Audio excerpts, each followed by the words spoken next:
चलो तो बच्चों, अब हम बोर्ड के पॉइंट ऑफ व्यू से रिवीजन करेंगे। ऑब्वियसली मैं मान के चलूंगा कि आपको कॉन्सेप्ट पता है, मैं सिर्फ ये सिखा रहा हूं कि इसको लिखते कैसे हैं।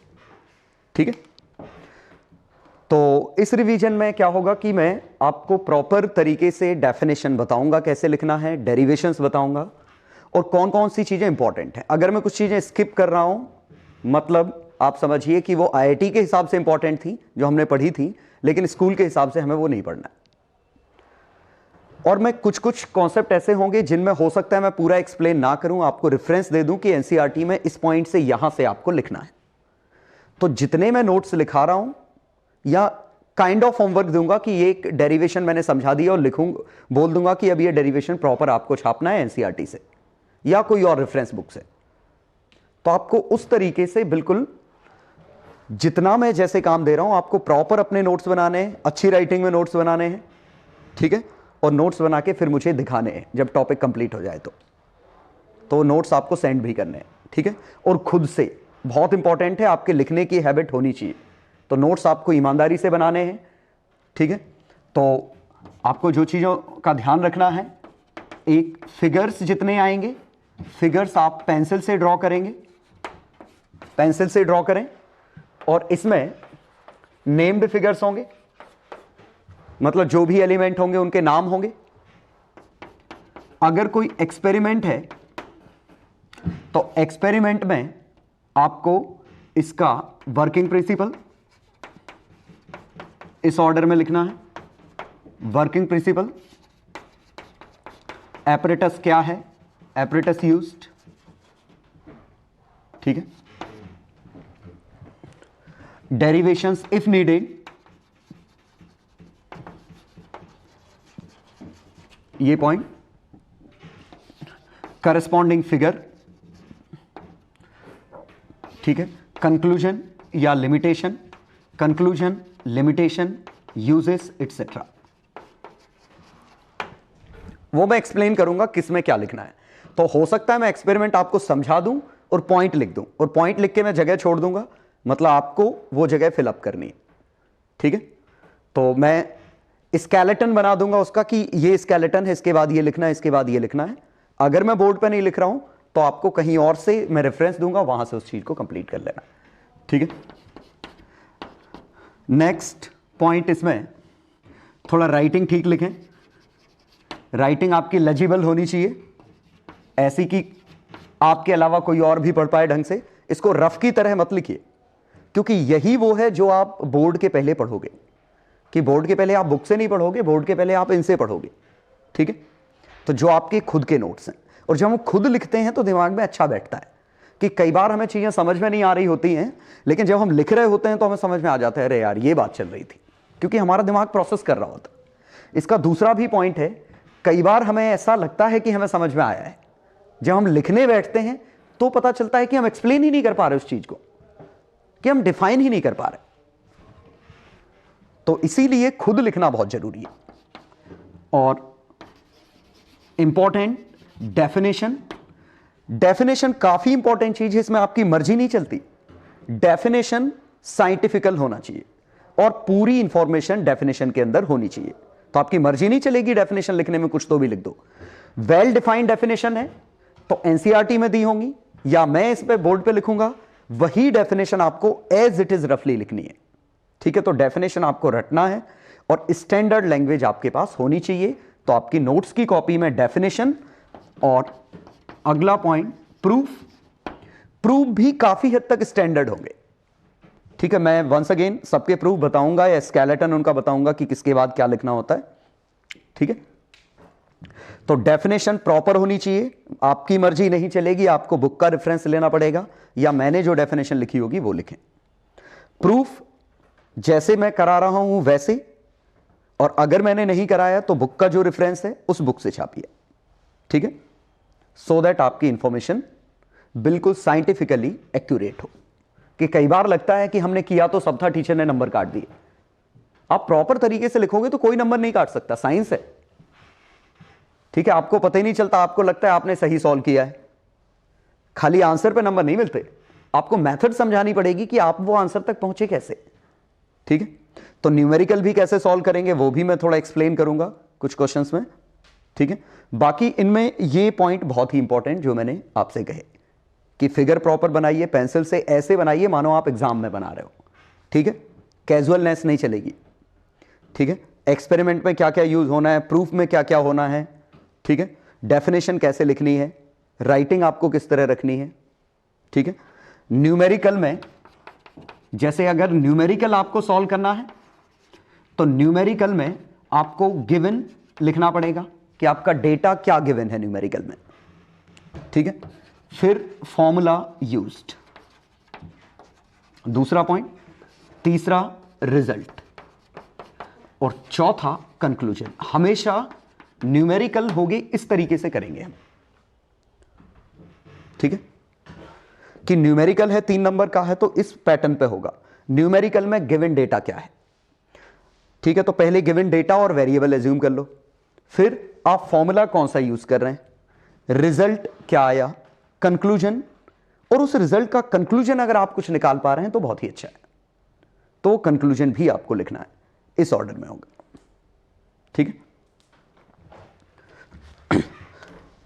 तो उम्मीद है ये समझ में आ रहा होगा कि आपको किस तरीके से लिखना है, तो ये लगभग आप हम फॉलो करेंगे आगे।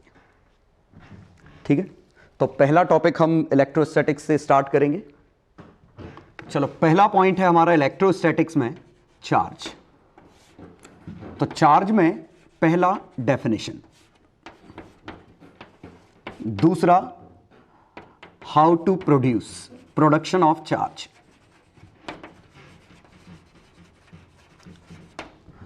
तीसरा डिटेक्शन ऑफ चार्ज, चौथा प्रॉपर्टीज ऑफ चार्ज।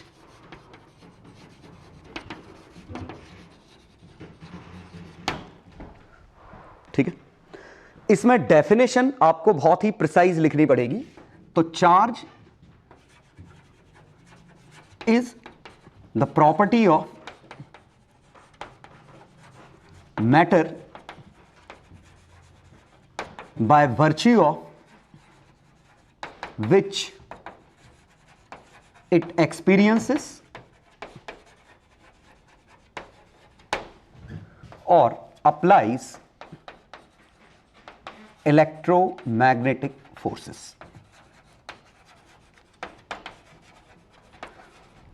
तो देखिए, ये साइंटिफिकल डेफिनेशन आपको नहीं पता हो तो इस डेफिनेशन तक पहुंचना बहुत मुश्किल है कि चार्ज क्या है। It is a property of matter. ये charge is always associated with mass by virtue of which, अब देखिए, इट एक्सपीरियंसेस और अप्लाइज, एक्सपीरियंसेस और एक्सपीरियंस भी करता है और अप्लाई भी करता है इलेक्ट्रोमैग्नेटिक फोर्सेस। तो इसमें इलेक्ट्रिक भी शामिल हो गया, मैग्नेटिक भी शामिल हो गया, और चार्ज मैटर की भी प्रॉपर्टी होगी। ठीक है, तो अब आया सेकंड, प्रोडक्शन। प्रोडक्शन करने के क्या क्या तरीके हैं।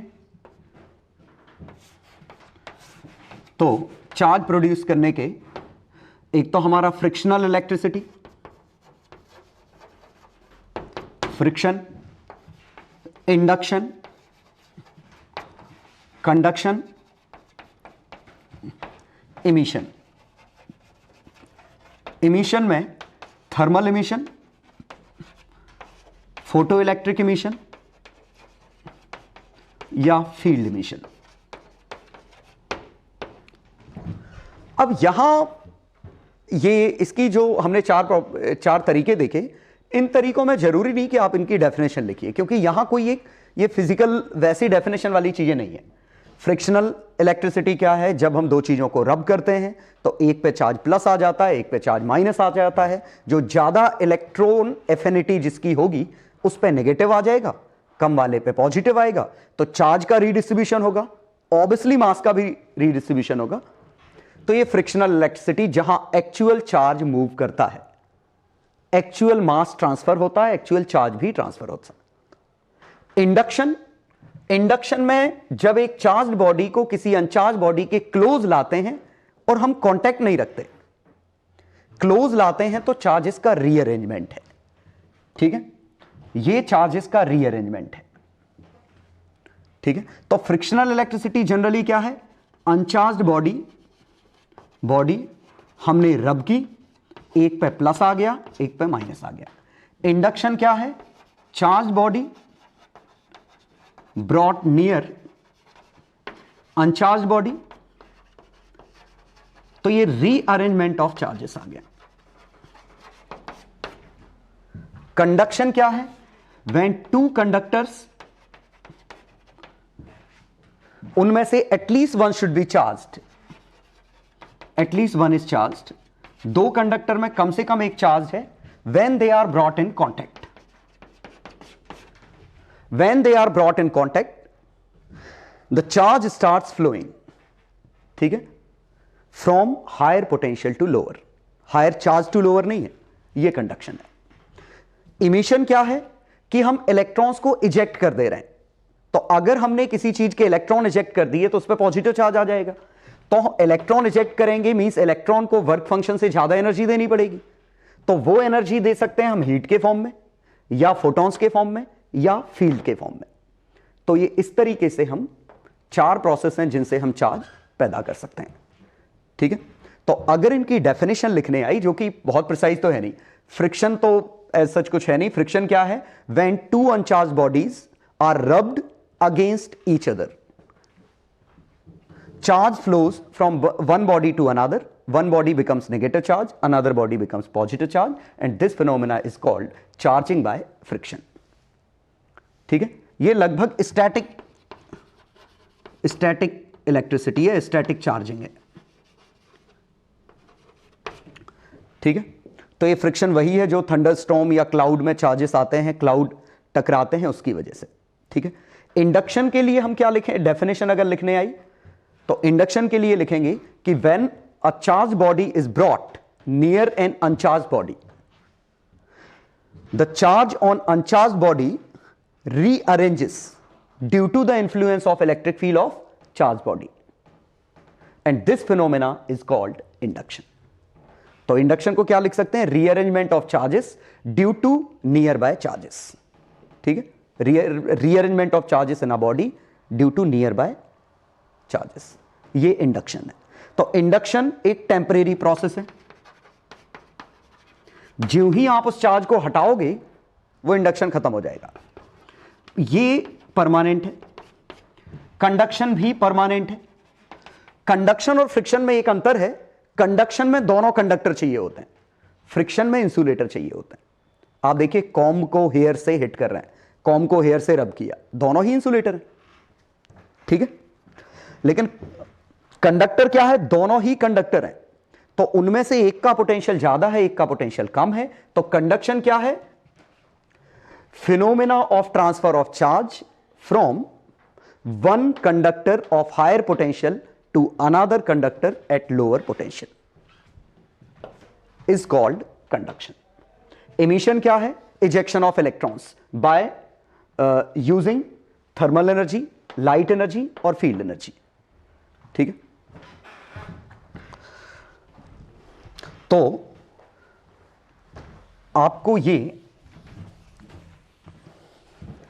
इसकी डेफिनेशन, इसी को स्टैटिक इलेक्ट्रिसिटी भी कहते हैं, स्टैटिक इलेक्ट्रिसिटी या फ्रिक्शन एक ही चीज है। इसकी डेफिनेशन, इसकी डेफिनेशन और ऑब्वियसली इसकी डेफिनेशन, ये आपको एनसीईआरटी से ढूंढिए, कहीं और से ढूंढिए, या मैंने जो कहा है नहीं मिले तो मैंने जो कहा है उसको अंग्रेजी में कन्वर्ट कर लो, ठीक है, उससे करिए। तो ये चार हेडिंग है, इन हेडिंग की बस एक एक लाइन की डेफिनेशन इनके नीचे लिख के अपडेट कर लेना।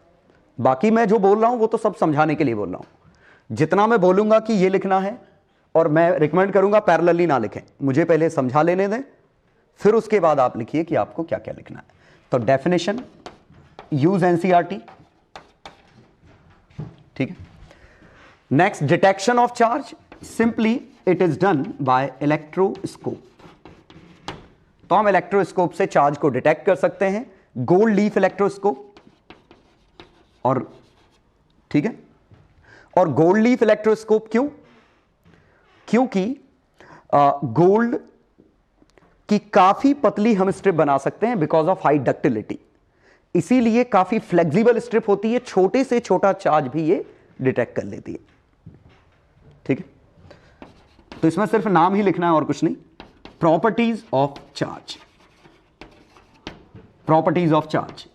तो पहला क्वांटाइज्ड चार्ज का quantisation, total charge of the universe is constant, although there may be two processes, pair production और pair annihilation.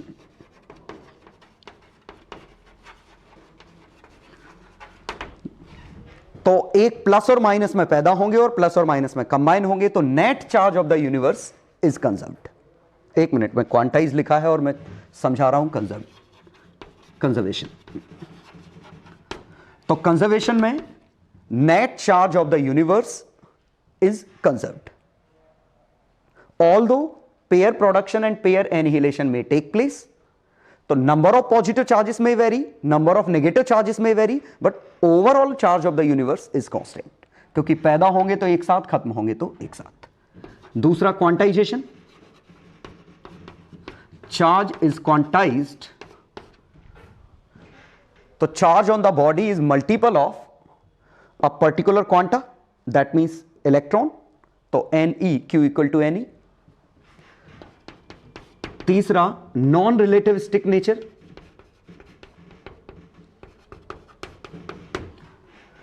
Charge is independent of speed, speed पे चार्ज का कोई फर्क नहीं पड़ता। चौथा एसोसिएशन विथ मास,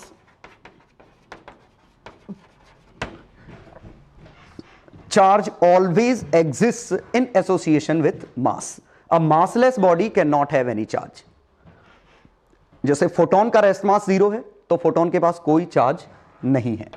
ठीक है, तो किसी भी चीज का अगर रेस्ट मास 0 है तो उस पर चार्ज नहीं आएगा, और अगर उस पर चार्ज है तो गारंटीड उसका रेस्ट मास नॉन जीरो है। ठीक है, नेक्स्ट इसमें similar repel, opposite attract, etcetera. और नेक्स्ट प्रॉपर्टी कि charge at rest produces electric field only, constant velocity, electric field plus magnetic field, accelerating, electric field, magnetic field, electromagnetic waves. ठीक है, इन point को elaborate करने की जरूरत नहीं, ये एग्जाम में आएगा तो आप पक्का एलैबोरेट कर लोगे।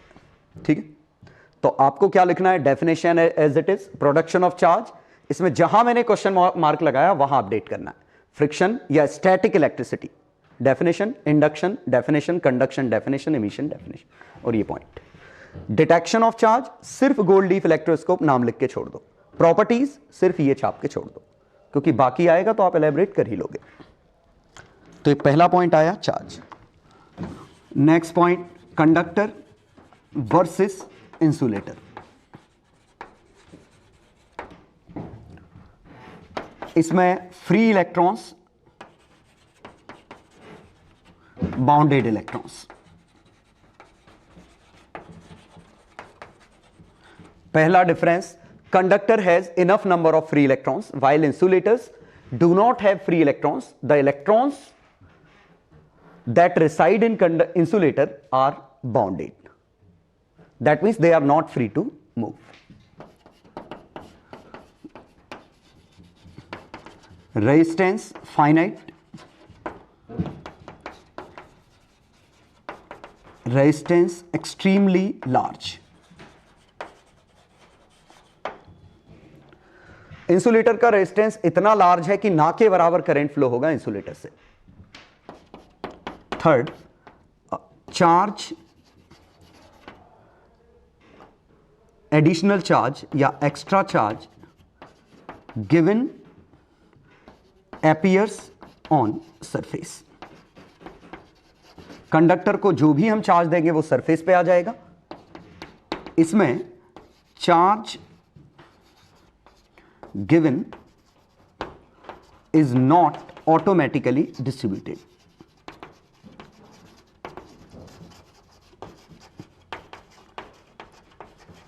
जो भी हम इंसुलेटर को चार्ज देंगे वो ऑटोमेटिकली डिस्ट्रीब्यूट नहीं होगा, हम जहां देंगे वो वहीं रह जाएगा। जैसे पूरे वॉल्यूम में अगर हमने इंसुलेटर को चार्ज दिया तो पूरे वॉल्यूम में रहेगा, कंडक्टर को पूरे वॉल्यूम में दोगे तो भी वॉल्यूम में नहीं रहेगा, वो सरफेस पे आ जाएगा।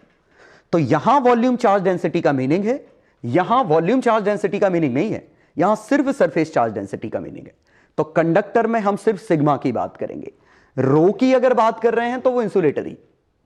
तो volume charge density term is always associated with insulator. ठीक है, इसका डाइइलेक्ट्रिक कांस्टेंट इंफिनिटी है, इसका डाइइलेक्ट्रिक कांस्टेंट फाइनाइट है।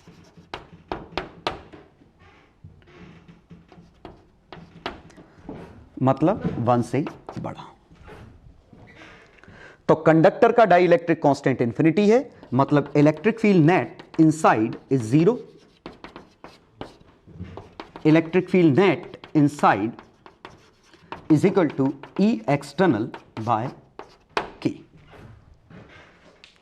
ठीक है, तो इंसुलेटर का ही दूसरा नाम डाइइलेक्ट्रिक है। डाइइलेक्ट्रिक अलग से कुछ नहीं है, इंसुलेटर ही है। इंसुलेटर क्या है? जहां से करंट फ्लो नहीं होता। तो जैसे कैपेसिटर में जब हम करंट फ्लो करते हैं तो बीच में इंसुलेटर होता है, इस वजह से करंट यहां तक जाता है लेकिन बीच में से क्रॉस नहीं करता क्योंकि ये इंसुलेटर। अगर आपने इसमें कंडक्टर भर दिया तो ये अंदर से भी क्रॉस कर जाएगा।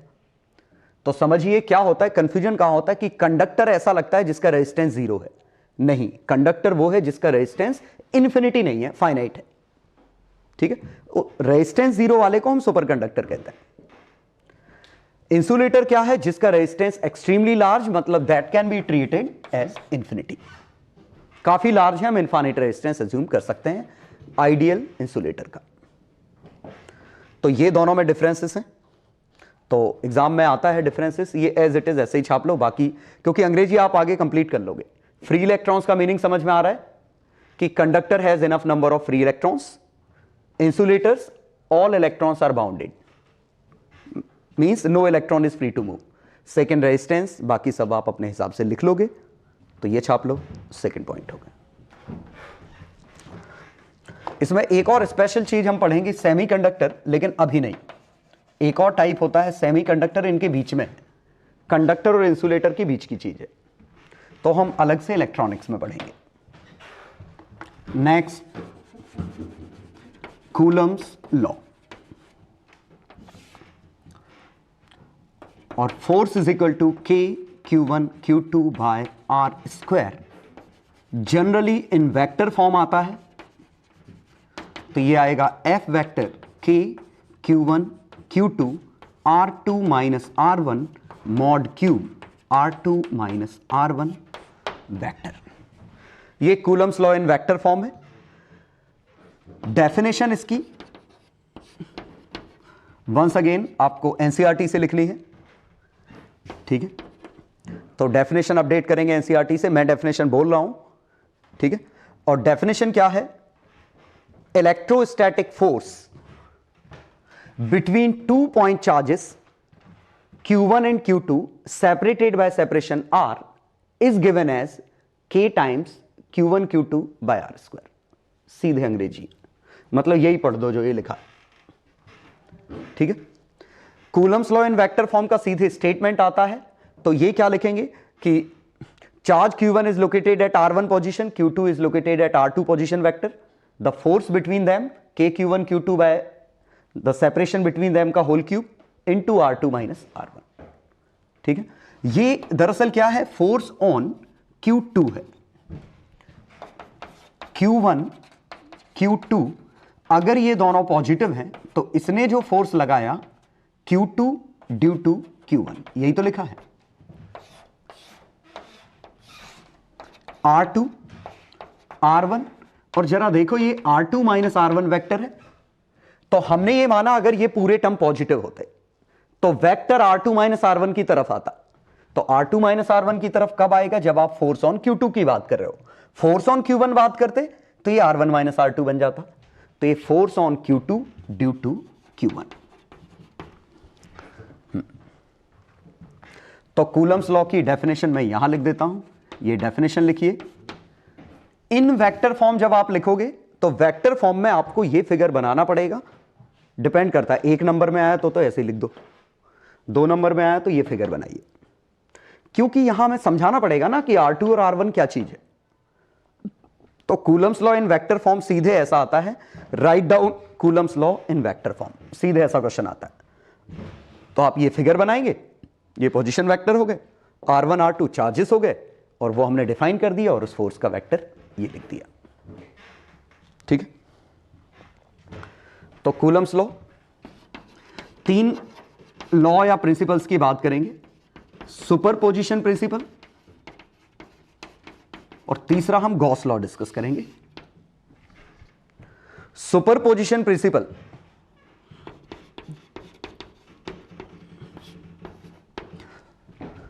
सुपरपोजिशन प्रिंसिपल क्या है? Electric field at any point can be obtained by vector summation of electric field at the point due to different sources. जैसे इस पॉइंट पे अगर आपको इलेक्ट्रिक फील्ड निकालना है तो ई नेट, तो आप E1 एक का निकालो, दूसरे का निकालो, तीसरे का निकालो, और ये इंडिपेंडेंट ऑफ ईच अदर। इसकी डेफिनेशन, जहां भी डेफिनेशन लिख रहा हूं आपको वो एनसीईआरटी में मिलने वाली है।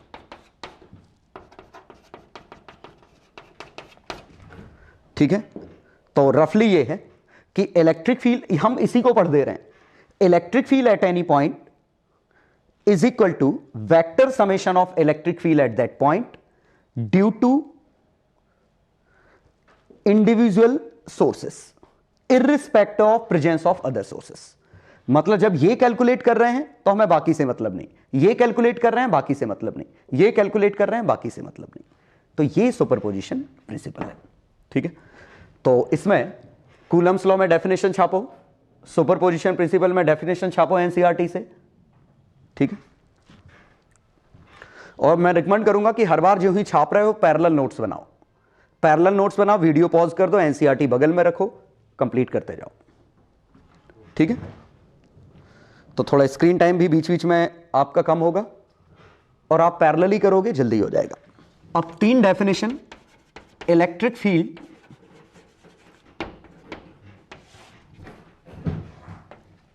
इलेक्ट्रिक पोटेंशियल और electric flux.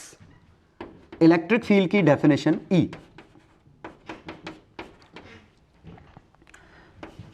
Limit Q tends to 0 F by Q।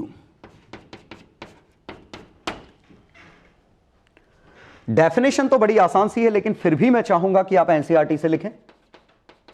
हां, कहीं कहीं एनसीईआरटी में नहीं मिले तो आप जो मैं बोल रहा हूं उसी को आप कन्वर्ट करके लिख सकते हो। अदरवाइज मेरा रिकमेंडेशन है कि एनसीईआरटी से देखें, कम से कम इस बहाने एनसीईआरटी तो पढ़ोगे। हां, डेफिनेशन क्या है इसी को पढ़ दे रहे हैं हम। Electric field at any point can be defined as force experienced by unit charge kept at that point, या force experienced per unit charge at that point. लेकिन हमें पता है कि यूनिट चार्ज की बजाय हम टेस्ट चार्ज काफी छोटा लेंगे। We keep test charge small, test charge small enough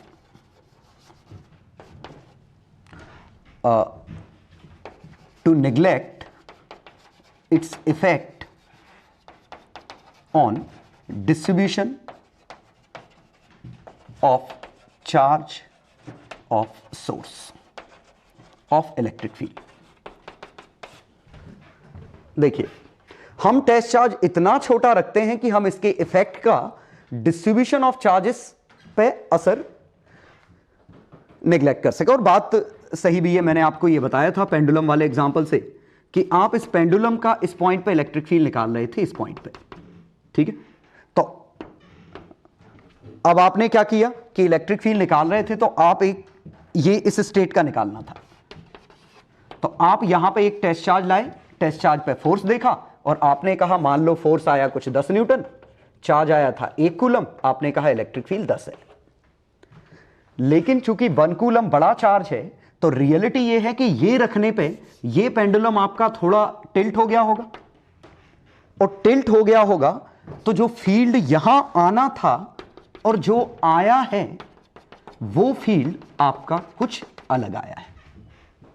कि आना चाहिए इस लोकेशन का, लेकिन जो ही आपने चार्ज रखा इसलिए इसको रिपेल कर दिया तो ये डिस्टेंस बढ़ गया, तो आपने जो कैलकुलेट किया कुछ बड़े डिस्टेंस का कैलकुलेट किया।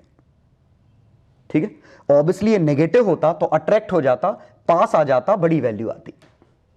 ठीक है, हां ये दिक्कत नहीं आती, या तो ये फिक्स होता या तो ये फिक्स होता, और अगर ये मान लो फिक्स नहीं है तो ये चार्ज इतना छोटा हो कि इसकी वजह से इस पर फोर्स हम नेग्लेक्ट कर दें या इसके डिस्प्लेसमेंट को हम नेग्लेक्ट कर दें। That's why we keep test charge very small.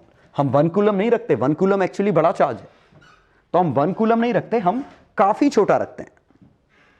ठीक है, और उस छोटे से पे फोर्स निकालते हैं तो फोर्स भी छोटा सा आएगा, लेकिन जब आप डिवाइड करोगे तो वेक्टर आपका फाइनाइट आ जाएगा। ठीक है, हाँ ये नीचे वाली चीज छापने की जरूरत नहीं, आपको ऊपर वाली चीज छापनी है। तो इलेक्ट्रिक फील्ड, इसकी डेफिनेशन एनसीईआरटी से नीचे ये।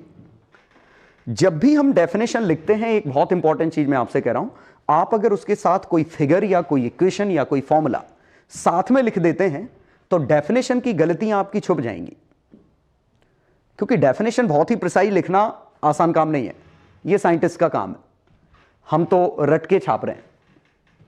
तो आपको ये डेफिनेशन लिखने के लिए, जैसे डेफिनेशन आपको एज इट इज याद नहीं है, आपने थोड़ी डेफिनेशन मिस्टेक कर दी, लेकिन साथ में ये लिख दिया तो चेक करने वाले का ध्यान उधर जाएगा ही नहीं। चेक करने वाला तो इधर देखेगा कि जब बच्चे को ये इक्वेशन पता है तो यही तो अंग्रेजी करके ऊपर लिखना है, तो लिख ही लिया होगा, तो कोई ध्यान नहीं देता और पूरे के पूरे आपको मार्क्स मिल जाते हैं। ठीक है, इसीलिए जब भी आप डेफिनेशन लिखो साथ में कोई फॉर्मूला वगैरह लिख दो। Next, electric potential. Electric potential भी, अब इसकी डेफिनेशन, तो उसके लिए पहले हम फॉर्मूला देखेंगे, -∞ टू P, ये लिख देते हैं, ∞ टू P ये है, ये इसका फॉर्मूला है। और अगर आप पोटेंशियल एट पोजीशन R लिख रहे हैं तो यहां R लिखते हैं, A लिख रहे हैं तो A लिख दें। तो पोटेंशियल एट, अब देखो इसी को अंग्रेजी कर रहे हैं, ये आपको वैसे फॉर्मूला ऐसे याद होगा, del V by del R negative E है, तो डेल V की वैल्यू -E.dr है, इसको इंटीग्रेट करो, लोअर लिमिट इन्फिनिटी, और इन्फिनिटी पे वोल्टेज हम 0 लेते हैं, पोजीशन R पे वोल्टेज V लेते हैं, तो इसको लिखो V -0, इन्फिनिटी पे 0, -E.dr, वही बना इन्फिनिटी टू R। तो ये कुछ और नहीं है, यही चीज लिखी थी। ठीक है, तो potential at any point can be defined as, potential at any point can be defined as work done by electric field in moving charge from infinity to R। लेकिन ये थोड़ा सा मिसलीडिंग हो रहा है, क्योंकि वर्क इलेक्ट्रिक फील्ड नहीं करता, वर्क तो फोर्स करता है, फील्ड थोड़ी ना वर्क करता है। तो वर्क आप कर रहे हो तो आपको फोर्स लिखना पड़ेगा, तो यहां फोर्स पर यूनिट चार्ज लिखना पड़ेगा। तो सिंपली क्या है कि इस इलेक्ट्रिक फील्ड को, क्योंकि वर्क डन की डेफिनेशन फोर्स के साथ है, तो हम इसको ऐसे सोचेंगे, और अब हम इसकी अंग्रेजी करेंगे। Potential at any point can be defined as work done in bringing unit positive charge from infinity to that point against electrostatic forces. ठीक है, अगेंस्ट वर्ड यूज किया तो यहां नेगेटिव नहीं लगाएंगे। ठीक है, या आप लिखते कि negative of work done by electrostatic forces in bringing unit positive charge from infinity to that point, तो आप नेगेटिव लगा दिया। तो या तो लैंग्वेज में नेगेटिव लगाइए, या लैंग्वेज में लिखिए कि work done against electric field, work done against electric field in moving unit positive charge slowly from infinity to that point is called potential at the point. Slowly word क्यों है? क्योंकि हम नहीं चाहते कि हम काइनेटिक एनर्जी बढ़ाएं, हम पूरा का पूरा वर्क डन इलेक्ट्रोस्टैटिक में देना चाहते हैं। तो मैंने जो डेफिनेशन दी वो तभी लिखी है जब आपको एनसीईआरटी में डेफिनेशन ना मिले, लेकिन सवाल ही पैदा नहीं होता कि उसमें नहीं मिलेगी। ठीक है, तो एनसीईआरटी से डेफिनेशन देखिए, फिर रिपीट कर रहा हूं, हम इसी को पढ़ दे रहे हैं। नेगेटिव मतलब अगेंस्ट, क्यू को 1 ले लो, ठीक है, क्योंकि 1 कूलम पे जो वर्क होगा वही इलेक्ट्रिक फील्ड आएगा। तो क्यू की वैल्यू 1 ले लूं तो इलेक्ट्रिक फील्ड और फोर्स न्यूमेरिकली बराबर हो जाएंगे। ठीक है, तो वर्क डन, सॉरी, या negative of work done by electric field in moving positive charge from infinity to that point is called potential of the point. तो ये डेफिनेशन एनसीईआरटी में मिलेंगी, नहीं मिले तो वीडियो रिवर्स करके मैंने जो कहा वो डेफिनेशन छाप लीजिए। ठीक है, मैं इंटेंशनली नहीं लिख रहा हूं क्योंकि मैं चाह रहा हूं आप एनसीईआरटी पढ़ें। Next, electric flux. Electric flux, इसकी डेफिनेशन एनसीईआरटी में शायद ना मिले। Flux is, electric flux is measure of number of lines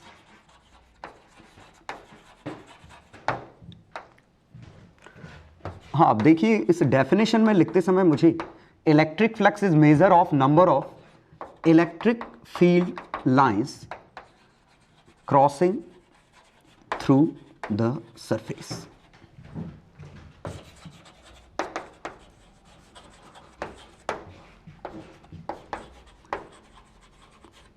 through a surface. अब ज्यादा सही है, electric flux through a surface is a measure of number of electric field lines crossing through the surface. Numerically flux can be calculated as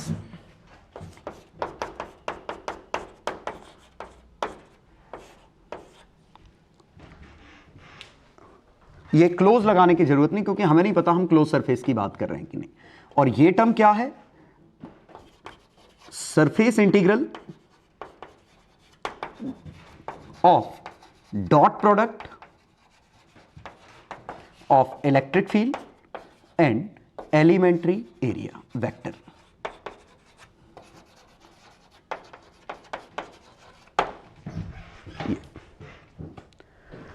तो flux की definition ये लिखेंगे, आप सीधे ऐसे छोड़ सकते थे लेकिन मैंने यहां लिखा कि ये समझा दिया, अगर इसको आपको अंग्रेजी में लिखना पड़ा तो क्या है, ये हम सरफेस इंटीग्रल कर रहे हैं, मतलब सरफेस पे मूव कर रहे हैं। ठीक है, ई dot d S dot product electric field और डीएस क्या है, एलिमेंट्री एरिया वेक्टर। तो ये हमारा इलेक्ट्रिक फ्लक्स है। डेफिनेशन हमने देखी, न्यूमेरिकली कैसे निकालेंगे ये हमने देखा, यूनिट न्यूटन पर कूलम इनटू मीटर स्क्वायर। इसके लिए अलग से कोई नाम नहीं दिया, मैग्नेटिक में हमने नाम दिया था, मैग्नेटिक फ्लक्स में, लेकिन इलेक्ट्रिक फ्लक्स में हमने कोई ऐसा नाम नहीं दे रहे हैं। ठीक है, मैग्नेटिक फ्लक्स में हमने वेबर, टेस्ला मीटर स्क्वायर को वेबर कहा था, यहां हमने कुछ ऐसा नया नाम नहीं दिया, न्यूटन पर कूलम इनटू मीटर स्क्वायर, यही इसकी यूनिट है। तो ये इलेक्ट्रिक फ्लक्स हो गया हमारा। ठीक है, अब इलेक्ट्रिक फ्लक्स के साथ एसोसिएट होगा गॉस लॉ। तो यही लिख देता हूं, Gauss law. Once again Gauss law लिखते समय flux is equal to E dot d s का closed integral is equal to Q inside by epsilon naught. अब इस फॉर्मूले से हम डेफिनेशन लिखेंगे। तो ई डॉट डी एस क्या है, ये देखिए सरफेस इंटीग्रल, लेकिन इसका नाम क्या हो गया, closed. Closed surface integral of electric field, close surface integral of dot product of electric field and area vector. Clear, can be written as Q inside by epsilon. अब इसकी अंग्रेजी क्या होगी, charge enclose by the surface into 1 upon epsilon. तो 1 upon epsilon times charge enclosed. तो इसके लिए हम ऐसे भी लिख सकते हैं, total flux crossing through a closed surface obviously we are talking about electric flux. तो आप इलेक्ट्रिक फ्लक्स की जगह ये इतना बड़ा टर्म भी लिख सकते थे, ठीक है। तो total electric flux crossing through a close surface is numerically equal two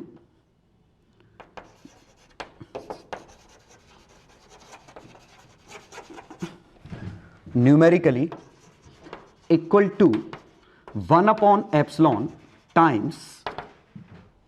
times charge enclosed, और बेहतर है मैं लिखूं net charge enclosed by the surface.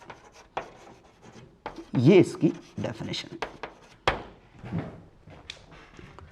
तो वंस अगेन हमने यही पढ़ दिया। ये क्या है? Flux, electric flux crossing through the close surface is equal to 1 upon epsilon naught times charge enclosed by the surface.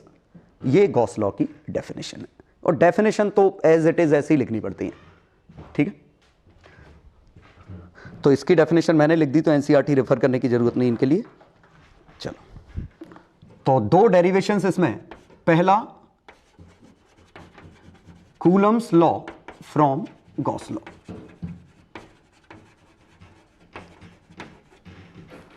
और दूसरा प्रूव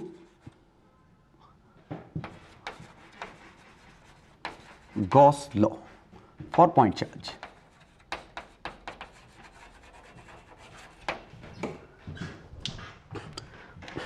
दो ये डेरिवेशंस इंपॉर्टेंट हैं जो पूछे जाते हैं। Derivation 1, you have to derive Coulomb's law from Gauss law. तो इसके लिए, डेरिवेशन के लिए हम क्या करते? ये पॉइंट चार्ज लेते, ये गॉसियन सरफेस लेते। तो हमें डेरिवेशन में क्या बनाना पड़ता है? फिगर। तो ये हमने फिगर लिख दिया, पेंसिल से बनाया। ये चार्ज Q लिखा, ये रेडियस R लिखी। लेकिन ये फिगर एक्सप्लेन भी करना पड़ेगा कि आपको ये फिगर में ये क्या है। तो इसी फिगर की अंग्रेजी ऊपर लिख दो। और अंग्रेजी कैसे? Consider a Gaussian surface in form of sphere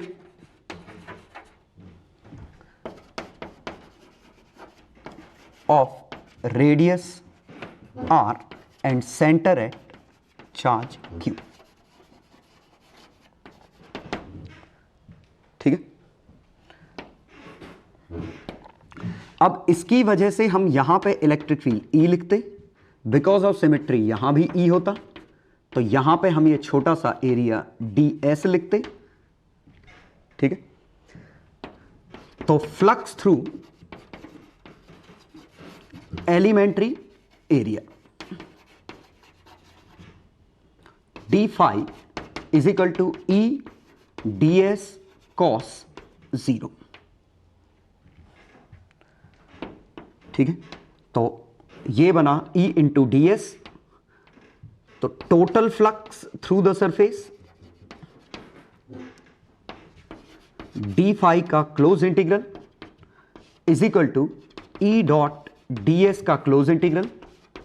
E बाहर आया, ds। This is equal to E into 4 pi r square. Now using Gauss law, ये टर्म आपको यूज करना पड़ेगा कहीं। गॉस लॉ क्या है? E dot ds is equal to Q inside by epsilon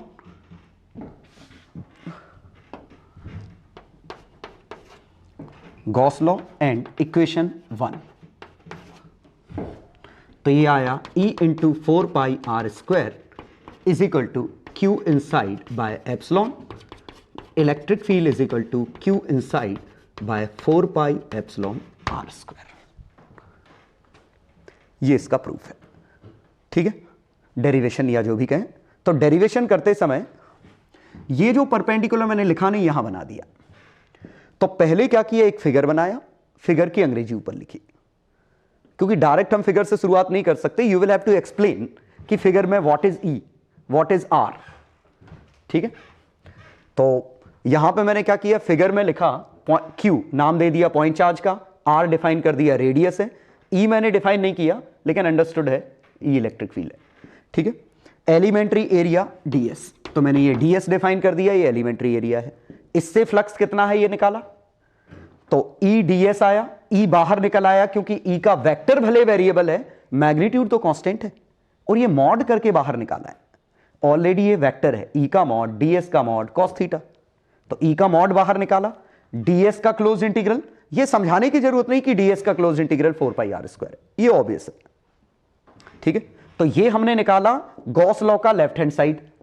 तो हमने क्या लिखा, using Gauss law and equation 1, इन दोनों को यूज किया, या इक्वेशन 1 इसको इक्वेशन 2 नाम दे देते, using equation 1 and 2, E into 4πr², Q inside by epsilon, और Q इनसाइड कितना है Q, ठीक है। तो ये हमने कूलम्स लॉ प्रूव किया गॉस लॉ से, ठीक है। दूसरा डेरिवेशन, अब ये हमें पॉइंट चार्ज के लिए प्रूव करना है, तो यहां हमारी सरफेस कुछ ऐसी होगी, ये Q है, ये हमारा इलेक्ट्रिक फील्ड बनाएंगे हम, इसमें कलर बदल लेता हूं मैं इसका,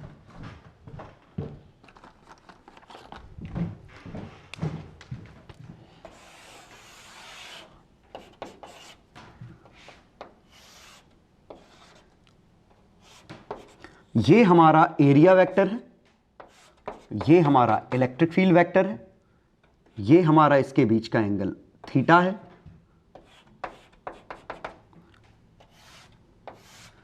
ये पॉइंट चार्ज Q है, ये गॉसियन सरफेस है, ये हमारा फिगर है।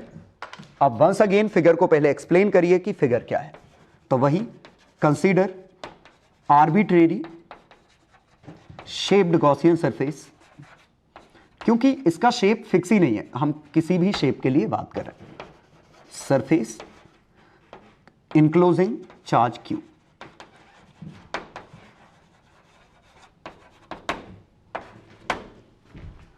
ठीक है। Now flux through elementary portion area ds, तो d phi will be E dot ds, E कितना है kq या q by 4πε r² into ds into cos theta, and this can also be written as 4πε0 ds cos theta by r², ये बना। तो जब हम phi निकालेंगे तो इसका क्लोज इंटीग्रल आएगा। अब ये एक्सप्लेन करने की वैसे जरूरत नहीं है कि ये यही फिगर से आप यहां एक्सप्लेन कर सकते हैं, ये फिगर में ही ये बना दो सॉलिड एंगल, तो ये q बाय 4πε d, वेयर अब यहां लिख दो is solid angle subtended by ds at point charge Q, और ds इसका क्लोज इंटीग्रल, तो q by 4πε into 4π is equal to q by epsilon, ये इसका प्रूफ है। सेकंड का प्रूफ करते समय दोनों में पैटर्न मैंने सेम फॉलो किया, फिगर बनाया, फिगर डिस्क्राइब किया, फिगर डिस्क्राइब किया, और यहां तो मुझे गॉस लॉ यूज करना था, तो कहीं ना कहीं लिखना पड़ेगा यूजिंग गॉस लॉ। यहां दरअसल यहां आप लिख सकते हैं यूजिंग कूलम्स लॉ, चाहे तो अंडरस्टूड है वैसे कि ये E की वैल्यू ये कहां से लिख दी, तो ये कूलम्स लॉ यूज किया, तो ये कूलम्स लॉ से गॉस लॉ प्रूफ है, वो गॉस लॉ से कूलम्स लॉ है। तो यूजिंग कूलम्स लॉ E की वैल्यू ये लिखी, ds ये लिखा, ये स्पेसिफाई करने की जरूरत नहीं, समझ में आ रहा है कि एंगल थीटा कौन सा है। यहां हमने सॉलिड एंगल, ये आप लिख भी सकते थे, ये नहीं भी लिख सकते थे, close integral of solid angle understood है 4π होता है, ये समझाने की जरूरत नहीं है, ठीक है। तो हम मैथ्स नहीं समझाएंगे, इसमें फिजिक्स समझाएंगे कि आपने E कैसे लिख दिया, ठीक है। और d phi E dot ds ये तो डेफिनेशन है, हमें पता है, तो ये फ्लक्स हमने ये लिखा एज इट इज मोर और लेस, ऐसे ये फिगर उसका वो फिगर छाप लो, फिगर पेंसिल से बनाओ प्रॉपर तरीके से और अच्छी बढ़िया राइटिंग में छाप लो, ठीक है। पूरे चांसेस के आने के एग्जाम में। Next, properties of electric field lines. तो पहला continuous,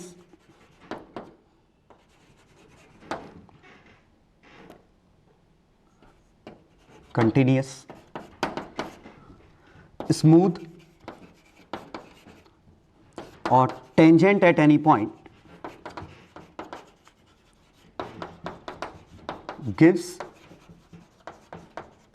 direction of electric field at that point. Direction, magnitude पता नहीं चलता। मैग्नीट्यूड कैसे पता चलेगा? क्लोजर द लाइंस,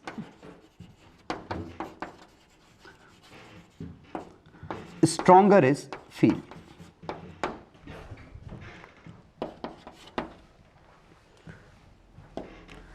कंटिन्यूअस में ये लिख सकते हैं originate at positive, terminate at negative, और where electric field is zero.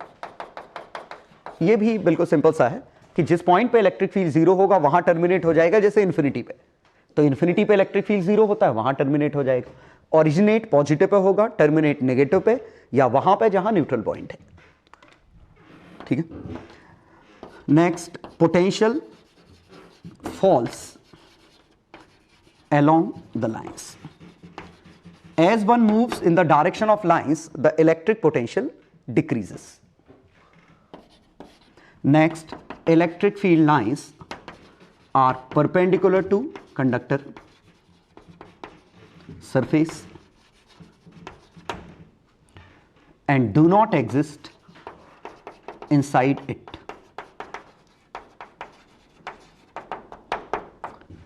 ठीक है। Next, equipotential surfaces are perpendicular to electric field lines, या हम लिख सकते हैं work done perpendicular to electric field lines is zero. Obviously, we are talking about work done by electric fields, electric force. Electric force doesn't do any work if we move perpendicular to electric field lines. In the direction of electric field lines, it does positive work. That's why potential decreases. When we move against the direction of electric field lines, I am talking about unit positive charge. When we move against the direction of electric field lines, the potential increases. That means work done by electric field is negative. So understood? तो ये और field line do not intersect, क्योंकि अगर intersect कर गई तो एक ही point पर दो दो डायरेक्शन हो जाएंगी। ठीक है। शार्प कॉर्नर नहीं आ सकता, इंटरसेक्ट नहीं कर सकती, कंटिन्यूअस होती हैं, ये तो अंडरस्टूड है। लाइंस जितनी पास पास इलेक्ट्रिक फील्ड उतना ज़्यादा। ठीक है। और इलेक्ट्रिक फील्ड के अलोंग जाने पे पोटेंशियल गिरता है, अगेंस्ट जाने पे बढ़ता है। कंडक्टर के परपेंडिकुलर होती हैं, कंडक्टर के अंदर एग्जिस्ट नहीं करती। ठीक है। और इक्विपोटेंशियल सरफेसेस क्या है? इलेक्ट्रिक फील्ड लाइंस का जो परपेंडिकुलर का लोकस होगा सरफेस का, उन्हें इक्विपोटेंशियल सरफेसेस कहते हैं। हाँ, इलेक्ट्रिक फील्ड लाइंस की डेफिनेशन जरूर आप एनसीईआरटी में से देख लें, बाकी point as it is elaborate करने की जरूरत नहीं। डेफिनेशन कुछ ऐसी होगी, electric field lines are hypothetical lines in space tangent on which gives the direction of electric field at that point. Tangent at any point on the line gives the direction of electric field. ये तो electric field lines are hypothetical lines tangent on which at any point gives the direction of electric field at that point. ये इस तरह की definition लिखेंगे हम, वैसे आपको एनसीईआरटी वगैरह में मिल जाएगी। चलो अब अगला पॉइंट है कैलकुलेशन ऑफ इलेक्ट्रिक फील्ड। ये आएगा due to dipole, due to hollow sphere, due to solid sphere,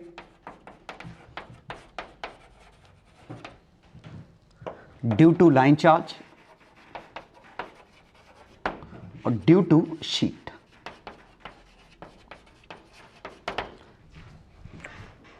ठीक है। ये जनरली ये 5 आएंगे। मल्टीपल चार्जेस की वजह से, पॉइंट चार्जेस की वजह से लिखना है तो सुपरपोजिशन। उसका एग्जांपल ये है ड्यू टू डाइपोल। तो डाइपोल पे आएगा तो इक्वेटोरियल और एक्सियल पोजीशन दोनों का, ठीक है। तो इसमें एट इक्वेटोरियल पोजीशन, तो इक्वेटोरियल पोजीशन पे पहले हम फिगर बनाएंगे। ये डाइपोल, ये distance a, Q, Q, R, R, distance x. तो इसकी वजह से इलेक्ट्रिक फील्ड आएगा इधर, इसकी वजह से आएगा इधर, ई, ई।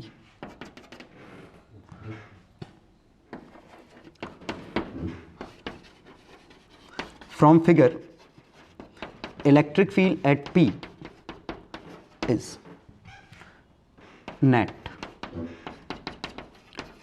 2E cos theta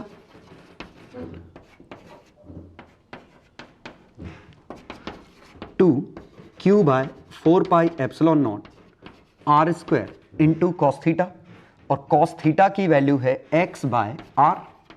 तो ये बना 2Q, कॉस थीटा की value a by R, sorry, a by 4 pi epsilon R cube. इसी को लिख सकते हैं Q into a, P by 4 pi epsilon not a square plus x square पे 3/2। और इसी को बेहतर है तो माइनस पी वेक्टर, क्योंकि पी वेक्टर माइनस से प्लस है, ये इधर है। तो इक्वेटोरियल पोजीशन पे एक कायदे से ऊपर लिखना चाहिए, let us consider a point P located at distance x in perpendicular directions from mid point of dipole. तो इक्वेटोरियल डायरेक्शन में let us consider a point P। Now electric field due to each of the charge at point P is E by symmetry. अब इसके बाद ये मतलब ऊपर हम क्या कर रहे हैं, we are explaining this figure कि ये फिगर में क्या है, E क्या है, व्हाट इज E। तो E क्या है, electric field due to individual charge और magnitude of electric field due to individual charge at this point P, ठीक है। ये इक्वेटोरियल का है। एक्सियल पोजीशन, क्योंकि ये पूछा जाता है इसलिए मैं ये डेरिवेशंस लिख रहा हूं।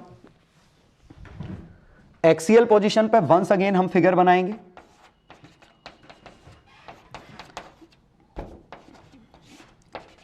एक्स ये लिया, ये ए, ये ए, E1, E2, पॉइंट P। तो इसमें late us consider point P eight distance x from center of dipole, from dipole along axial direction as shown.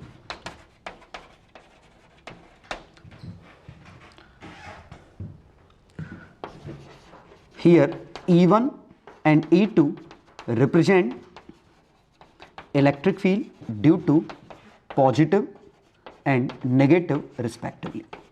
तो ये एक्चुअली हमने ये डिफाइन कर दिया, ठीक है।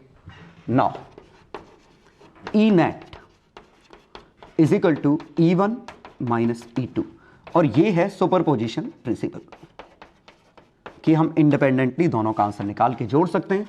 Q bye 4 pi epsilon naught centre से x, तो x माइनस ए का whole square minus Q bye 4 pi epsilon naught x plus a का होल स्क्वायर, इसी को Q into 4ax by 4 pi epsilon naught x square minus a square का whole square, इसी को Q into a को 2p x by 4 pi epsilon naught x square minus a square का whole square, ये बना।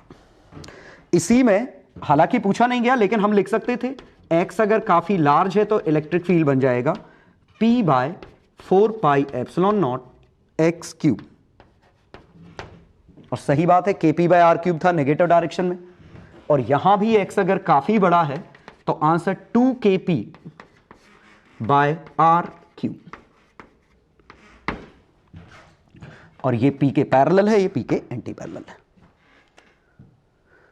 तो ये डाइपोल में हमने इक्वेटोरियल और एक्सियल पोजीशन के दोनों के प्रूफ देखे।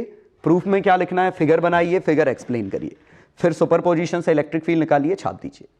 ये ऑप्शनल है, पूछा गया है तो करेंगे, नहीं तो यहीं तक आंसर छोड़ देंगे। हाँ, ये जरूर है कि Q इंटू 2A को हमें P से रिप्रेजेंट करना है, और चूंकि इलेक्ट्रिक फील्ड एक वेक्टर क्वांटिटी है तो डायरेक्शन कहीं ना कहीं आनी चाहिए, तो फाइनली P वेक्टर में डायरेक्शन आ चुकी है। ठीक है,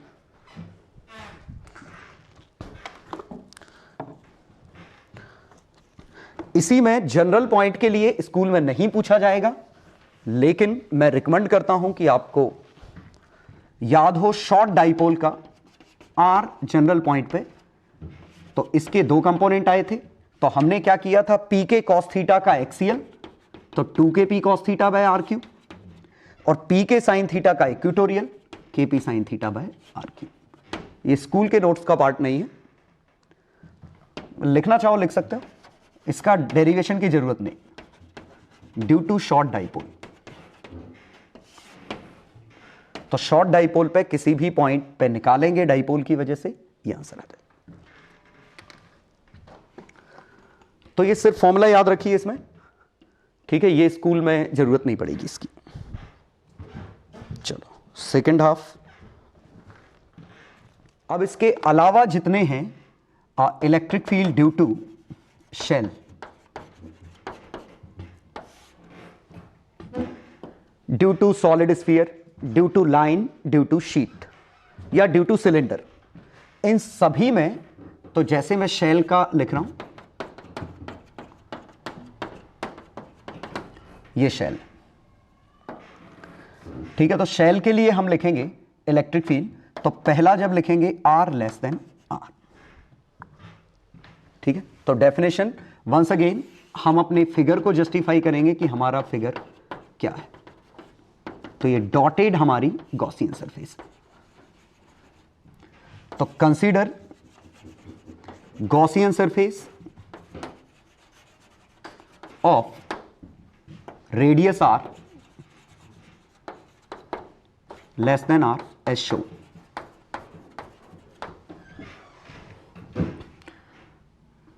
Applying Gauss law for this surface,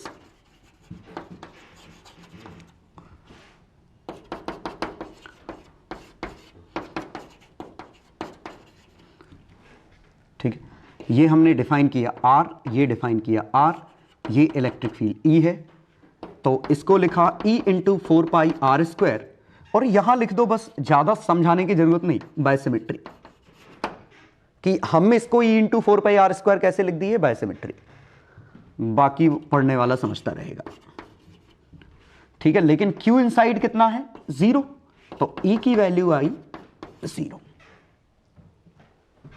second, R greater than R, तो कंसीडर स्फेरिकल गॉसियन सरफेस,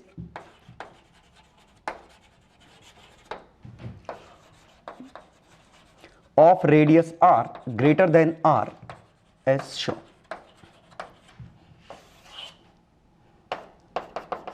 तो ये सरफेस बनाएंगे गॉसियन सरफेस, ये डॉट लिखेंगे, ये गॉसियन सरफेस है। अप्लाइंग गॉस लॉ, तो गॉस लॉ की डेफिनेशन आपको लिखनी पड़ेगी। अब अगला स्टेप ये होगा, E into 4 pi R square Q by epsilon, यहां बाय सिमेट्री, तो E की value Q bye 4 pi epsilon R square. हाँ, इलेक्ट्रिक फील्ड जरूर हम यहां बनाएंगे, ये बहुत जरूरी लाइंस बनानी है, क्योंकि ये काफी इंपॉर्टेंट हिस्सा है, ठीक है। यहां भी कायदे से लाइंस बनानी थी, क्योंकि हमें सॉल्व करने से पहले थोड़ी पता था कि ये 0 निकलेगा, हमने तो सिमेट्री यूज की थी। तो ये तरीका है लिखने का। तो अगले तीनों क्वेश्चंस में आपको यही का यही as it is copy paste मानना है।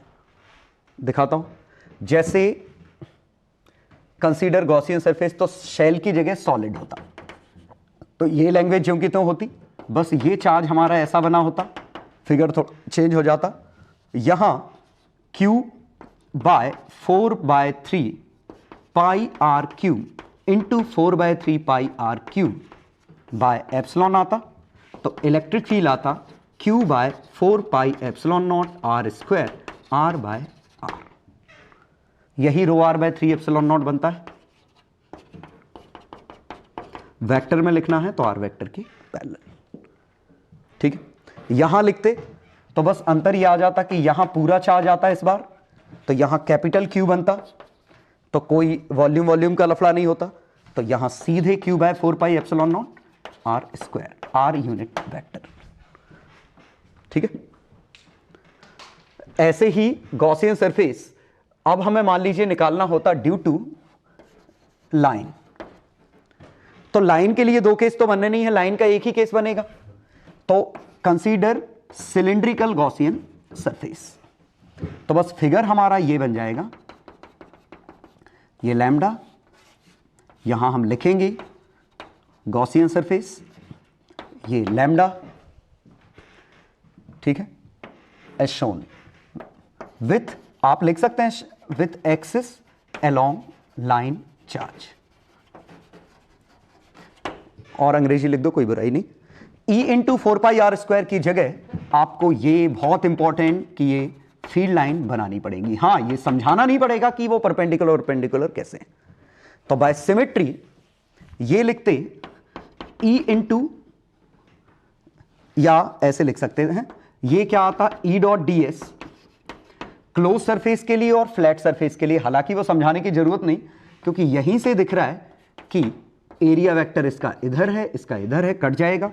तो यहीं बाय सिमेट्री ये E इंटू 2πrl, L यहां डिफाइन कर दो, R यहां डिफाइन कर दो, और ये Q inside lambda L by epsilon, और flux due to flat surfaces is 0।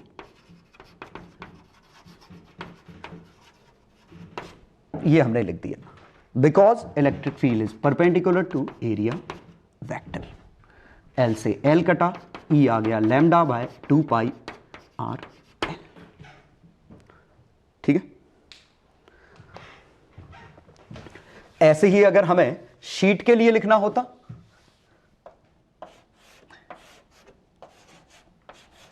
तो गॉसियन सरफेस हमारी ये बनेगी, तो इसका एरिया हम लिखेंगे A, ये लेंथ लिखेंगे R, ये लेंथ लिखेंगे R। कंसीडर स्फेरिकल की जगह हो जाएगा सिलिंड्रिकल,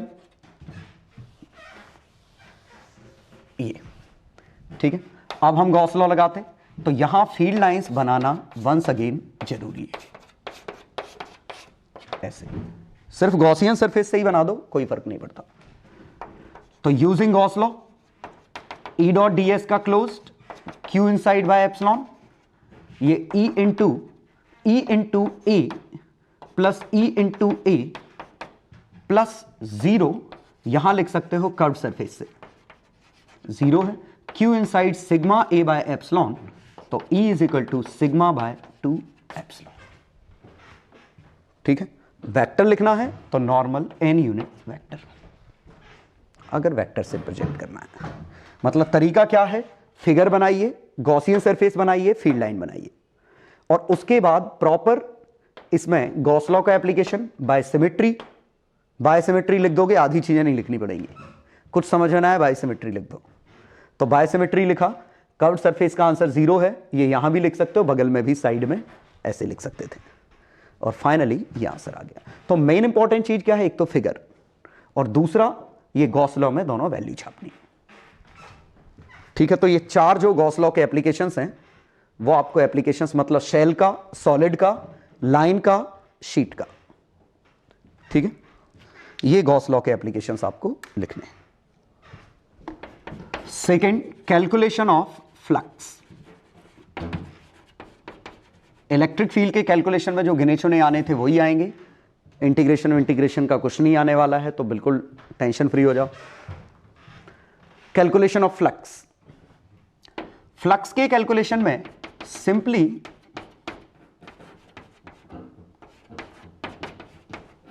ये, तो फ्लक्स में पहला यूनिफॉर्म इलेक्ट्रिक फील्ड, तो यूनिफॉर्म इलेक्ट्रिक फील्ड में फ्लक्स थ्रू सरफेस, कोई भी अगर प्लेट होती,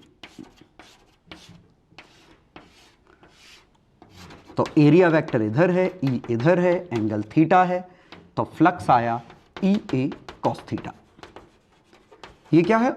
सिंगल सरफेस है, थ्रू प्लेट, थ्रू सरफेस। तो सरफेस से भी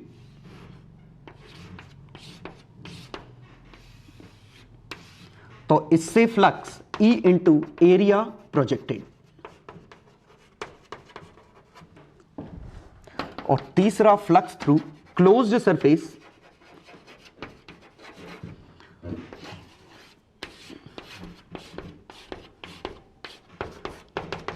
जीरो। ठीक है, ओपन सरफेस या फ्लैट सरफेस से शायद फ्लक्स आएगा, लेकिन क्लोज सरफेस से फ्लक्स नहीं आएगा। मैं शायद क्यों यूज कर रहा हूं? क्योंकि हो सकता है ओपन सरफेस से भी ना आए।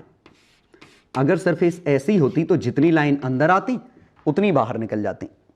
तो इसमें फ्लक्स जीरो हो गया, जबकि इसमें नॉन जीरो है। इवन प्लेट अगर ऐसी होती तो भी फ्लक्स जीरो हो जाता। ठीक है, लेकिन अगर क्लोज सरफेस है, 3 डायमेंशनल क्लोज सरफेस है, यूनिफॉर्म इलेक्ट्रिक फील्ड में रखी है, तो पक्का उससे फ्लक्स जीरो होगा। मतलब क्यू इनसाइड इसके अंदर जीरो होगा, अगर इलेक्ट्रिक फील्ड यूनिफॉर्म है तो।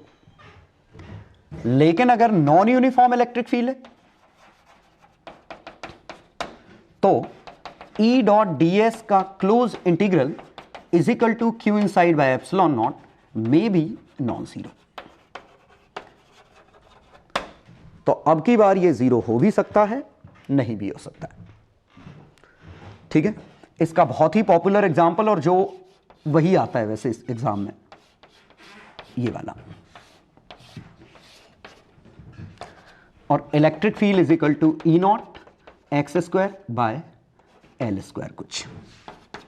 ये एल है, ये ए है, ये ए या बी सी। तो अब इसमें पूछा होता कि फाइंड चार्ज इनक्लोज्ड या फ्लक्स, तो इसमें से फ्लक्स एंटरिंग कितना है? तो यहां का इलेक्ट्रिक फील्ड, तो ई नॉट एक्स की वैल्यू कितनी है? L, L square by L square, area B C. Flux exiting, तो यहां का इलेक्ट्रिक फील्ड कितना है? E naught a plus L by L का whole square into B C. तो नेट फ्लक्स कितना है? ई नॉट इंटू इन दोनों का डिफरेंस, बी सी कॉमन लिया, ए प्लस एल का whole square by L square minus 1, ये फ्लक्स नेट है। और इसको क्यू इनसाइड बाय एप्सिलॉन से कंपेयर करूं तो charge enclosed by this surface हमें मिल जाएगा। और ऐसा हो सकता था क्योंकि इलेक्ट्रिक फील्ड हमारा बाहर जाने पे स्ट्रांग हो रहा है। सोचिए, ये फील्ड लाइंस यहां पास पास आ गई, तो लाइंस जितनी आ रही हैं उससे कहीं ज्यादा बाहर निकल रही हैं, तो नेट फ्लक्स इस पे आउटवर्ड है, और नेट फ्लक्स आउटवर्ड है, इसीलिए नेट चार्ज पॉजिटिव होगा इसमें। तो जनरली फ्लक्स के कैलकुलेशन में इस तरह का क्वेश्चन ये वाला आता है, मतलब फ्लक्स कितना अंदर आया कितना बाहर निकला, उनका डिफरेंस नेट फ्लक्स आ जाएगा, क्यू इनसाइड बाय एप्सिलॉन से कंपेयर करोगे, चार्ज इनक्लोज्ड निकल आएगा। और थर्ड इसमें ड्यू टू पॉइंट चार्ज, तो पॉइंट चार्ज का तो सीधे ऐसा है, Q1, Q2, Q3, Q4। तो इसमें E डॉट ds का क्लोज इंटीग्रल कितना है? Q1 प्लस Q2, मान लीजिए Q5 भी होता, minus Q5 by epsilon. Flux में तो सिर्फ ये तीनों आएंगे, हां इलेक्ट्रिक फील्ड के कैलकुलेशन में सभी आएंगे पांचों। इसी में सिंगल पॉइंट चार्ज के लिए हमने एक जुगाड़ देखी थी, ये स्कूल में नहीं पूछा जाएगा, बस मैं वो तो याद दिला रहा हूं कि ये एंगल अगर थीटा है तो इससे flux Q by epsilon into 2π1 minus cos theta by 4π। Total solid angle में कितना आता है, इसमें कितना आ रहा है। ठीक है, इसी में हमने एक जुगाड़ देखी थी, इस तरह की हम कंप्लीट करके आंसर निकाल सकते हैं। जैसे ये a/2 था, ये a है, इससे फ्लक्स पूछा है तो कंप्लीट करो टोटल का 1/6 इससे क्रॉस होगा। तो इसमें हमने कभी क्यूब कंप्लीट किया था, कभी कुछ और कंप्लीट किया था, तो स्कूल में जो आ सकता है इस तरह ये क्वेश्चन, या सीधे ये, या फिर इनमें से फ्लक्स के कैलकुलेशन में। ठीक है, लिखने के लिए कुछ खास है नहीं इनमें। इसमें लिखने के लिए जैसे ये आता है, तो फ्लक्स एंटरिंग द सरफेस या इनवर्ड फ्लक्स कितना है, आउटवर्ड फ्लक्स कितना है, नेट फ्लक्स कितना है। Now using Gauss law net flux पता है, क्यू इनसाइड बाय एप्सिलॉन से कंपेयर करेंगे, क्यू इनसाइड निकल आएगा। ठीक है, तो एक तरीके से इनको न्यूमेरिकल में ट्रीट कर सकते हैं। Calculation of electric potential.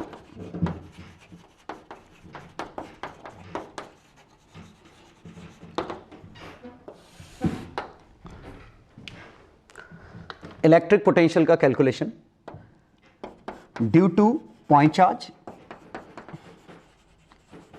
तो पॉइंट चार्ज की वजह से किसी भी r डिस्टेंस पे electric field potential k q by r है।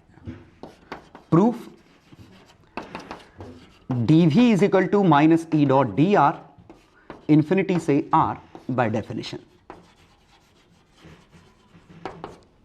ठीक है, तो minus q bye 4 pi epsilon naught r square into D r infinity से r। तो ये बना q bye 4 pi epsilon naught r negative infinity से r, तो 1 अपॉन r। तो इलेक्ट्रिक फील्ड का वर्क डन हमें निकालना था dv, E dot D R लिखा, ई की वैल्यू लिखी q bye 4 pi epsilon naught into D R. ठीक है, इंफिनिटी से r तक का जाना है। तो इस दौरान इंफिनिटी से r मतलब ये लिमिट उल्टी है, तो इसके लिए हमें एक 180 डिग्री इंट्रोड्यूस करना पड़ेगा, या छोड़ो वो अपने आप कंपेंसेट हो जाएगा। माइनस 1 अपॉन आर स्क्वायर का 1 अपॉन आर आ गया, इसमें छाप दो तो ज़्यादा दिमाग नहीं लगाते, ये पोटेंशियल आ गया, potential at R. By definition integration किया, लिमिट छापी, और ये क्या है, assuming potential at infinity as 0 due to point charge का प्रूफ ये। Due to system of charges, तो बिल्कुल आसान, सिग्मा के Q I by R I का मॉड, ये due to system of charges है। ड्यू टू शेल, और शेल के लिए वैसे ये प्रूफ नहीं पूछा जाएगा, शेल के लिए पोटेंशियल का प्रूफ। ठीक है, अगर पूछा भी जाता है तो हम यही तरीका यूज करेंगे, ये इन्फिनिटी से।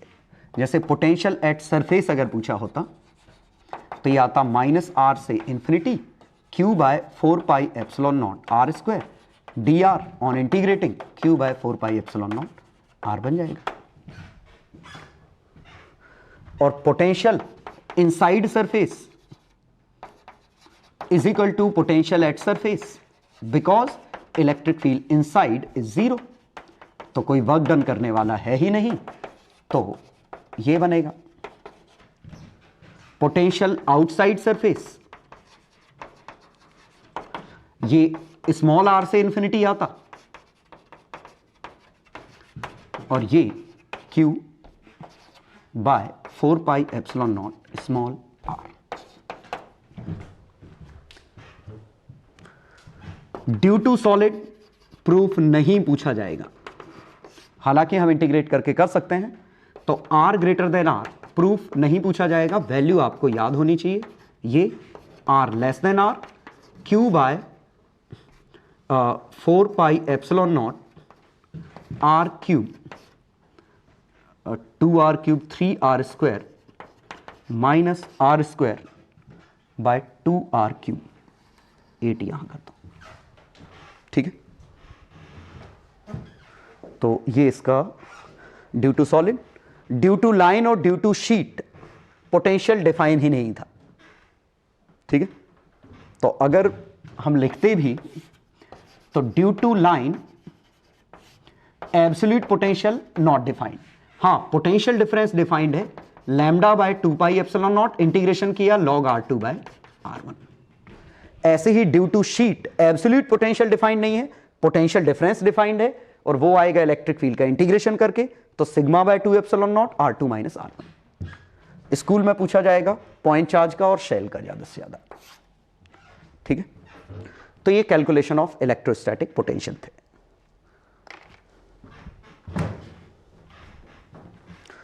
तो ये छाप लेना, इसका प्रूफ बस इंपॉर्टेंट है, बाकी तो सब फॉर्मुलेज हैं जो कि आप ऑलरेडी पढ़ चुके हो।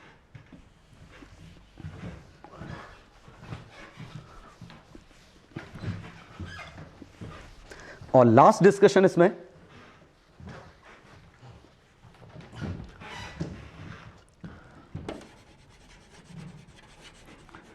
कंडक्टर। तो कंडक्टर की प्रॉपर्टीज में पहली प्रॉपर्टी है, ये प्रॉपर्टीज स्कूल के हिसाब से ज्यादा इंपॉर्टेंट नहीं है, यही प्रॉपर्टी पर इंपॉर्टेंट है, इलेक्ट्रोस्टैटिक शील्डिंग। इसकी डेफिनेशन आपको एनसीईआरटी से छापनी है, और सिंपली डेफिनेशन है क्या कि इलेक्ट्रोस्टैटिक शील्डिंग की, कि when a region is surrounded by, when an empty region is surrounded by a conducting surface या metal, then the electric field inside that region becomes zero, or there is no effect of external electric field in the region that is enclosed by a conductor। लेकिन proper definition आपको उसमें मिलेगी। तो electrostatic shielding, तो ये आपको NCERT में मिल जाएगा, उससे आपको छापना है। ठीक है, चलो दूसरा पॉइंट, कि charge given to conductor appears on outer surface।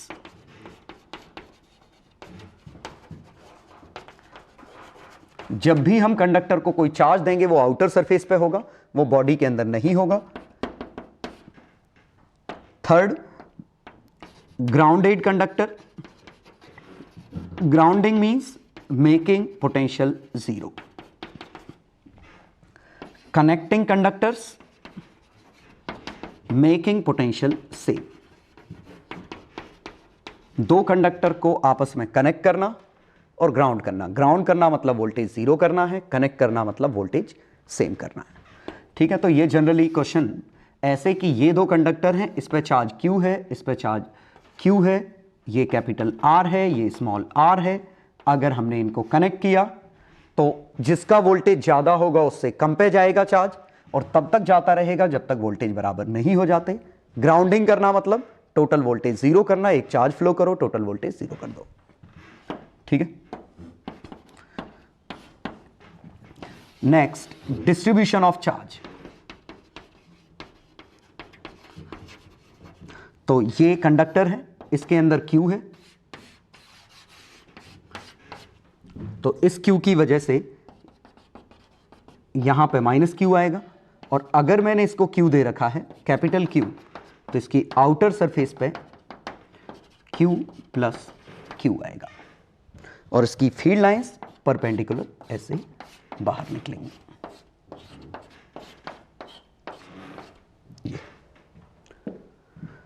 हाँ, अंदर इस चार्ज की, इस प्लस Q की लाइंस होंगी अंदर, जो यहीं के यहीं यहां खत्म हो जाएंगी। तो बस कंडक्टर में ये बेसिक प्रॉपर्टीज ही आपको याद रखनी है। ठीक है, बहुत डिटेल में कंडक्टर कभी नहीं पूछा जाता, जनरली इलेक्ट्रोस्टैटिक शील्डिंग ही पूछी जाती है, या चार्जेस का अरेंजमेंट। तो चार्जेस का अरेंजमेंट तो आपको पता है, जैसे एक कंडक्टर ये है, दूसरा ये है, इस पर Q, इस पर 3Q दिया, तो ये Q नीचे जीरो आएगा, इस पर Q आएगा, इस पर माइनस Q आएगा, इस पर प्लस Q। ठीक, हाँ, मेन इसमें क्या स्फेरिकल ही पूछा जाएगा, तो स्फेरिकल की चीजें आपको पता होनी चाहिए। स्फेरिकल चार्ज Q है, तो यहां electric field zero, potential constant. बाहर electric field 1/r², potential 1/r, और इसकी एनर्जी कितनी है, Q² by 2c। इससे याद रखिए, ये इसकी टोटल एनर्जी है। ठीक है, इसको कैपेसिटर की तरह ट्रीट करिए, Q²/2C, ये इसकी टोटल एनर्जी है। ठीक है, तो शील्डिंग में फिगर जरूर बनाइएगा, फिगर ऐसा कि ये शील्डिंग, यहां पोटेंशियल कांस्टेंट, इलेक्ट्रिक फील्ड 0, ये शील्डिंग का फिगर है। तो बाहर अगर कोई चार्ज है तो उसकी लाइंस मैं चाहूंगा कि फिगर ऐसा पूरा बना दो, सो दैट ये भी दिखा पाएं कि वो लाइंस अंदर नहीं गई।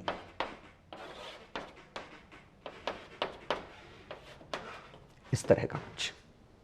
ठीक है, एनसीईआरटी में मिल जाएगा आपको इसकी डेफिनेशन। हाँ, इसमें एक और चीज रहेगी, इक्विपोटेंशियल सरफेसेस।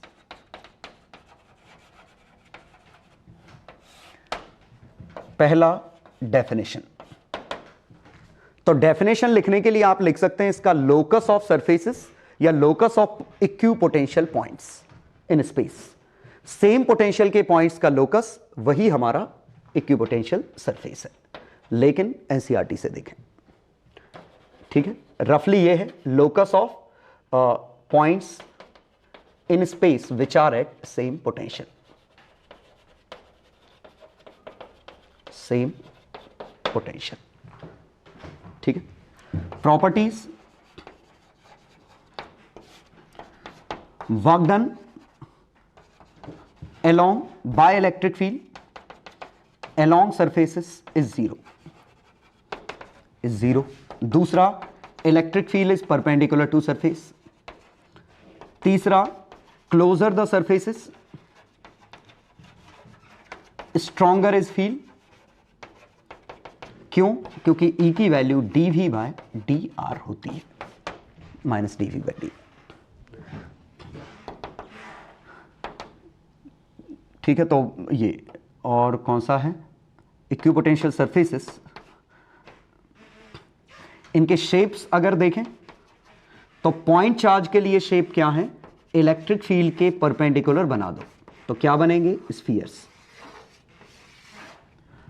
ऐसी लाइंस होती कांस्टेंट तो सरफेसेस बनेंगी प्लेन, और अगर हमारी लाइंस लाइन चार्ज की लाइंस होती तो सरफेसेस बनती, काफी हद तक ये गॉसियन सरफेस जैसी दिख रही है, क्योंकि गॉसियन सरफेस में भी सरफेस को इलेक्ट्रिक फील्ड के परपेंडिकुलर बनाते थे, यहां भी वैसे ही है।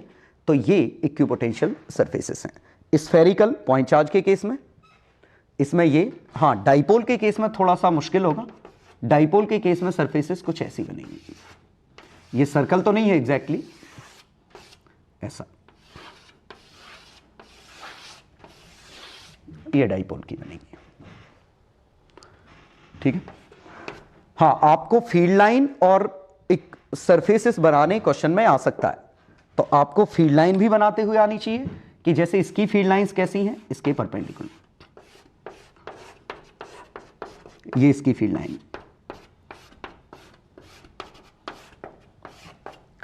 ठीक है, और अगर एक प्लस और प्लस होता तो इसकी फील्ड लाइन,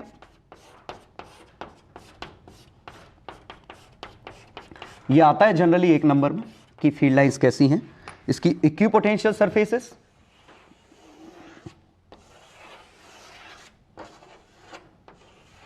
इस तरह। तो दो प्लस प्लस की फील्ड लाइन और इक्विपोटेंशियल सरफेसेस, एक प्लस और माइनस की फील्ड लाइन और इक्विपोटेंशियल सरफेसेस, पॉइंट चार्ज की फील्ड लाइंस और इक्विपोटेंशियल सरफेसेस, कांस्टेंट लाइंस और सरफेसेस, और लाइन चार्ज की लाइंस और सरफेसेस। लाइंस हमें पता है बाहर की तरफ ऐसे निकलेंगी, रेडियली आउटवर्ड। ठीक है, तो ये रफली जितने डेरिवेशंस हो सकते थे इलेक्ट्रोस्टैटिक्स में और जितनी डेफिनेशंस हो सकती थी मैक्सिमम मैं कवर अप कर चुका हूं। बाकी के लिए आपको जो असाइनमेंट मिलेगा उस असाइनमेंट में चीजें कवर अप होगी, तो जरूरी नहीं मैंने 100% चीजें कवर अप कर ली हूं, मैक्सिमम कवर अप कर चुका हूं। ठीक है, आपका काम हो जाएगा, आपको लिखने का तरीका मिल जाएगा। बाकी अब ये आप पे डिपेंड करता है कि आप कितना सीरियसली असाइनमेंट को करते हैं, और अगर आप ये असाइनमेंट अच्छे से कर लोगे तो स्कूल में आपके नंबर कोई नहीं रोक पाएगा, स्कूल की टेंशन ही नहीं रहेगी। ठीक है, चलो मिलते हैं अपन अगली क्लास में अगले टॉपिक के साथ, और नेक्स्ट टॉपिक होगा कैपेसिटर।